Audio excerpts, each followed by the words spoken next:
సనాతన ధర్మం గురించి పోరాడేటువంటి వ్యక్తి మాత్రం పవర్ స్టార్ పవన్ కళ్యాణ్. అది ఈ సినిమాలో చూపించాడు.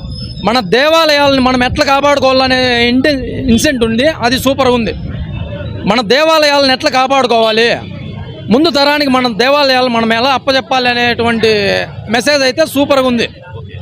నేను రాత్రి మాత్రము పుంగనూరులో గంగ జాతర చూసినా, సిటిఎంలో గంగ జాతర చూసినా, మన కనుమల గంగమ్మలో గంగ జాతర చూసినా, ఫస్ట్ టైం ఒక పవన్ జాతర మదనపల్లిలో మాత్రం చూసినా. రాత్రి సెలబ్రేషన్స్ విషయంగా మాత్రము ఫస్ట్ టైం ఒక పవన్ జాతర మాత్రం చూసినా మదనపల్లిలో. హైలైట్ ఉండింది. క్రాకర్స్ కానీ, చాందినీ బండి కానీ భలే చూపించినారు. సినిమా పరంగా కథను బాగా ఇంట్రెస్టింగ్గా చెప్పాలంటే కొంచెం డిసప్పాయింట్ చేసినాడు.